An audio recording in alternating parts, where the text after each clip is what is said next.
Okay guys, ito yung follow-up review natin dito sa iQOO Neo 9. I-check natin kung umiinit ba talaga o hindi. At bakit isa to sa mga recommended kong phone this year 2024. Ibabahagi ko sa inyo kung ano nagustuhan ko dito at hindi ko naman nagustuhan dito sa phone na to. Okay, mag-umpisa muna tayo sa mga nagustuhan ko dito sa iQOO Neo 9 na bang ginagamit ko siya.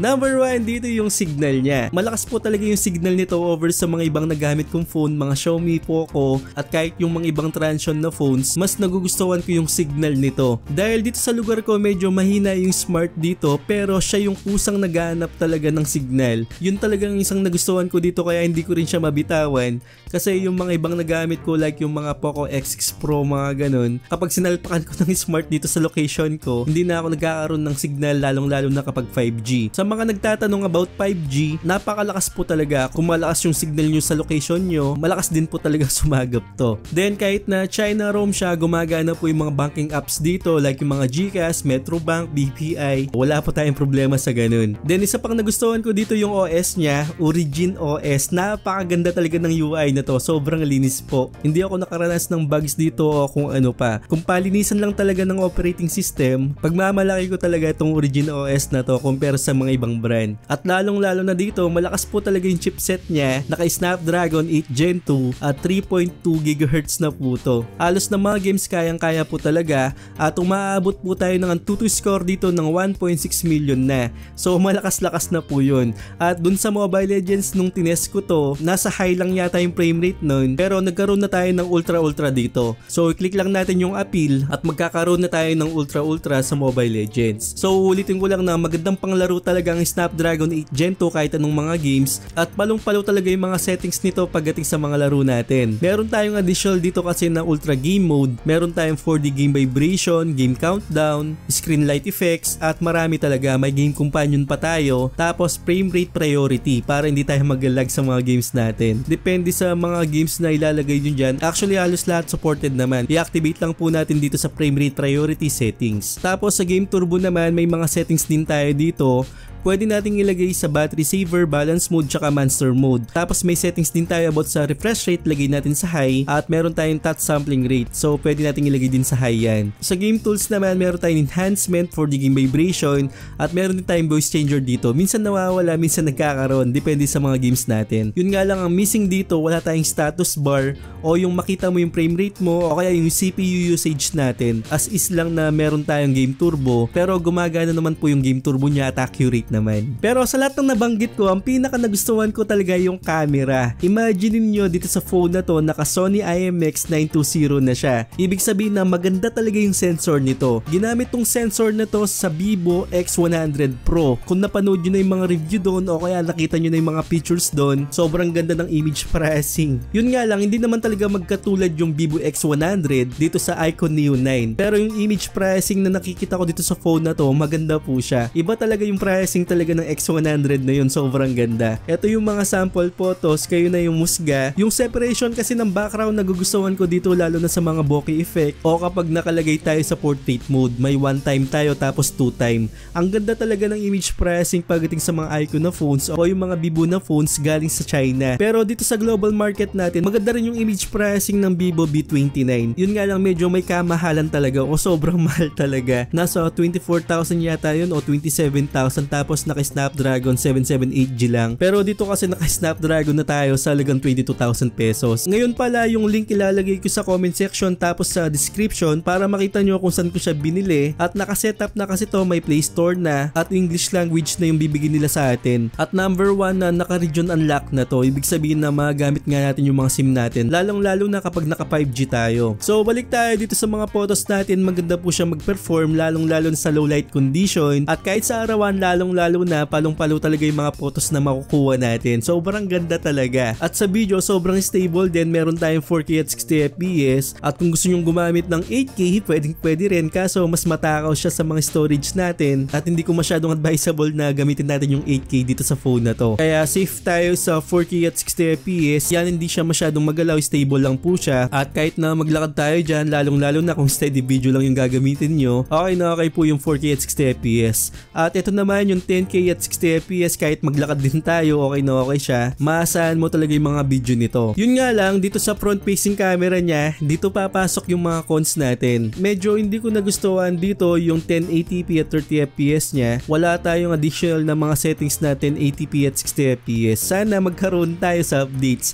Diba sa mga iQOO na phones na nakaraan, iQOO Z8, kahit nang magalaw yung video nun, at least nagkaroon tayo ng option ng 4K at 60fps sa halagang yun. Nasa 13,000 lang. Pero dito sa front facing camera niya, 1080p at 30fps at hindi ko masyadong nagugustuhan dito. Although ito naman, malinaw naman talaga siya sa video. Kung steady video lang, magagamit naman natin. Sa mga photos naman, dito ako bilib, malinaw yung mga photos na nakukuha niya sa front facing camera. Nagreklamo din ako dito sa front facing camera niya kasi medyo malaki talaga yung punch-hole camera niya dito sa display. Pero ang pros naman dito, mas maliwanag yung makukuha niya o mas detalye yung makukuha niya pagdating sa front facing camera kasi nga malaki nga po yung punch-hole dito. Bali yung light na pumapasok sa camera, kinukonvert niya talaga na mas maliwanag at mas detalye. Kaya para sa akin, pros and cons to, medyo malaki yung punch-hole camera niya at the same time maliwanag naman siya sa photos. Then isang cons ko naman dito, although meron tayong visual enhancement dito at mga gamit natin yan sa YouTube tsaka sa Netflix, pero yung MEMC features tsaka super resolution, hindi po natin magagamit yan. Parang hindi pa siya updated o hindi pa siya optimized sa phone na to. At kahit anong iQOO phones, hindi ko nakita na nagkaroon tayo ng updates dito. So isang cons po sa akin talaga yon. Then isang cons ko dito, wala po tayong headphone jack, pero hindi naman cons na cons talaga. Makakagamit naman tayo ng Bluetooth earphones dito, pero diba may naghanap talaga ng mga Bluetooth earphones na ganito. So sa Red Magic 9S Pro yata, napakamahal ng phone na yon, pero may headphone jack sila. So yun yung missing dito. At last na cons dito, wala po tayong expandable storage. Sa mga nagkukulangan ng storage, piliin nyo yung mataas na storage, 512, 1TB, depende po sa inyo yan. Pero isang cons ko talaga yan dito sa phone na to. So ngayon, check naman natin ng iQOO Neo 9 kung meron siyang thermal issue o heating issue at anong mga natutunan ko dito sa phone na to. So mag-umpisa muna tayo dito sa Mobile Legends. Meron tayong ultra dito. Kung matatandaan nyo yung Tecno Camon 20 Pro 5G, pagdating sa Mobile Legends, nakakuha tayo doon ng 45 degrees Celsius o 46 pa nga. Sobrang init nun. Yun yung masabi ko talaga na may heating issue. Mobile Legends lang, diba? Nagkaroon tayo ng heating issue pagdating sa ganung laro. So ngayon sa Mobile Legends, habang naglalaro ako dito, stable po siya ng 120 hanggang sa matapos yung laro. Actually 117 to 119, automatic na yun na 120 talaga yung reading nito. So stable siya kahit anong gawin ko dyan, kahit saan na ako magpunta, kahit clash, hindi tayo nag-lag, hindi tayo nag-frame drops. Wala talaga ako major frame drops na naramdaman sa phone na to. So pagkatapos ng isang laro, ang nakuha ko lang na temperature dito is nasa 43 degrees Celsius lang. So malayong malayo dun sa Tecno Camon 20 Pro 5G na may heating issue. Dito nakakawa lang tayo sa actual gaming natin na 43 degrees Celsius lang. So ngayon syempre kayang-kaya naman talaga Mobile Legends. Bakit hindi natin subukan sa mabigat na games talaga sa Genshin Impact? So sa Genshin Impact nilagay natin sa high setting, 60fps talaga, sagad-sagad. At naglaro ako dito, kung di ako nagkakamali, 40 minutes yata ako naglaro dito. So sa paglalaro ko dito, wala rin siyang major frame drops talaga na naramdaman. Siguro naramdaman ko lang mga 53, 54 mga ganun, which is good pa rin yan. Then sa pagpatak ng 22 minutes, ang nakuha kong temperature dito, nasa 43 degrees Celsius lang. So sa back panel naman, chinek ko rin is nasa 44 degrees Celsius, which is masabi ko na okay pa rin kasi sagad-sagad pa rin yung graphics talaga. At take note na nasa 22 minutes tayo. Then after 30 minutes naman, ang nakuha kong temperature dito is nasa 44 degrees Celsius lang, which is okay pa rin yan. Then after 40 minutes o 42 minutes, ang nakuha kong temperature dito medyo mainit na siya, 45 degrees Celsius, which is given pa rin kasi nasa sagad talaga tayo. At imagine mo, 42 minutes tayo naglaro dito, nakakuha lang tayo ng 45 degrees Celsius lang. Pero sa ibang phone talaga na may heating issue, talagang lalampas na to, 47, mga ganun, 48, minsan pa umabot pa ng mga 50. Pero dito, masasabi ko na walang heating issue to pagdating sa mga larong ganito. Talagang hindi ka problema kahit anong laro. Pero hindi ko advisable na hindi tayo gumamit ng kahit na electric fan dito. Dapat gumamit pa rin tayo ng mga phone cooler o kahit na sabi ko nga kanina electric fan lang, tapat nyo lang, okay na yung thermals nito, hindi na kayo makakaramdam ng mga 45 dito. Umaabot na lang siguro to kapag may electric fan tayo, mga 38 to 40, mga ganun. At alam ko talaga yan kasi gumagamit naman ako ng electric fan kapag naglalaro talaga. Ngayon guys, gawin natin yung test ni Boss Cotman na meron tayong thermal monitor dito sa gilid, tapos si CPU throttling test natin kung anong mangyayari. I-check natin kasi ganito yung ginawa niya. So punta tayo dyan, tapos CPU throttling, saan na ba yun? Ayun, start natin. Bali, meron tayong 35 degrees Celsius dito. Pag start natin,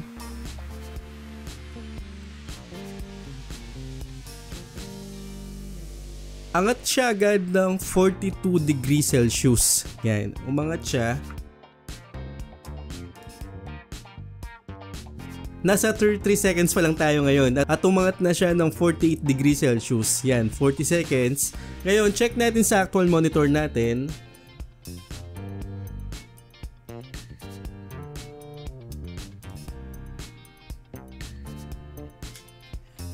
Sa monitoring ko dito, nasa 37 degrees Celsius lang siya. Pero dito sa monitor natin, kung mapapansin nyo, nasa 51 degrees Celsius na siya. Yan. 51. Yun, nasa 53 degrees Celsius na tayo. Sobrang init niyan, no? So, pero sa monitor natin, check natin.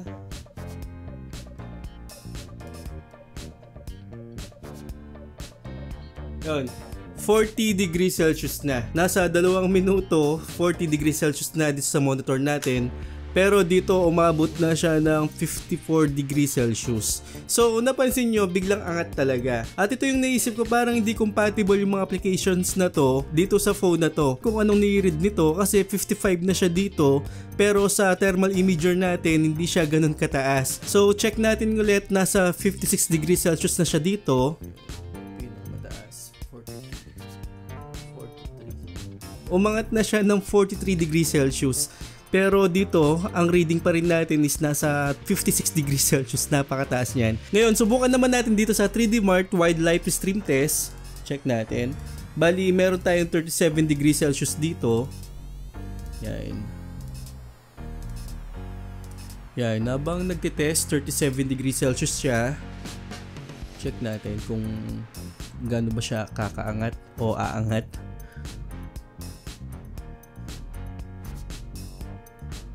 Bali, ilang minuto na ba? Ayun, may time naman. Bali, nag-shoot out siya ng 46 degrees Celsius agad.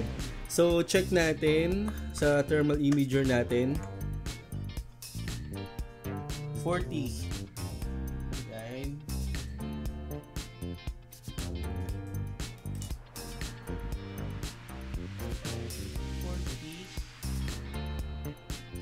40. Okay, nasa 40 lang.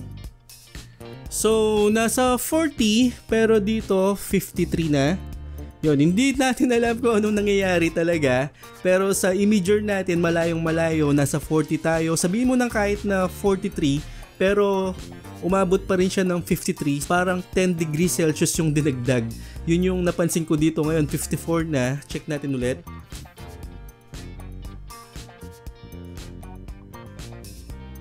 (41). Yan.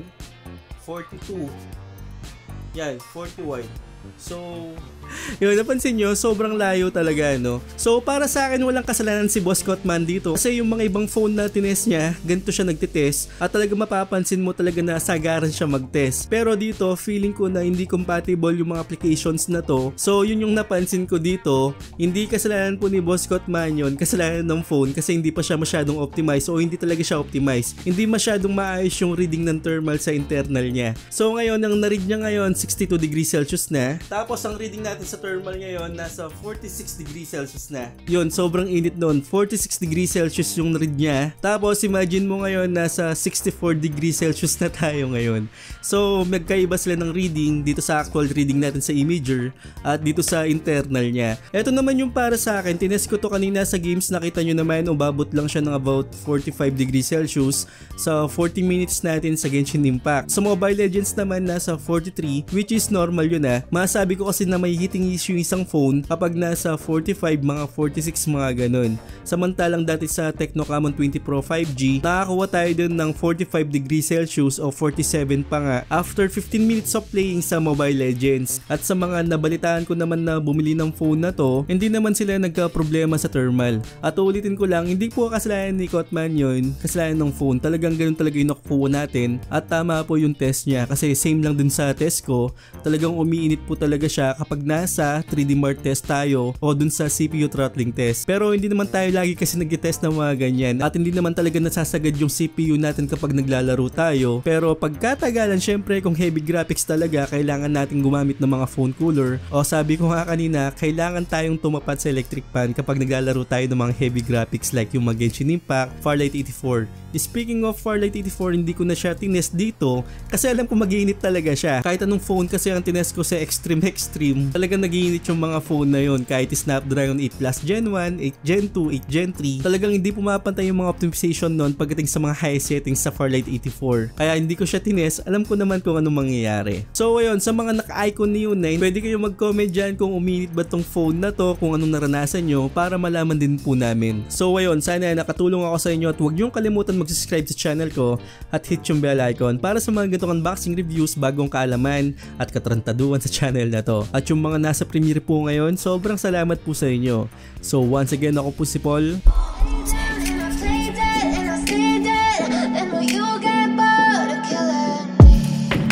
Silhouettes of you are like a taunt. Never really know just what you want.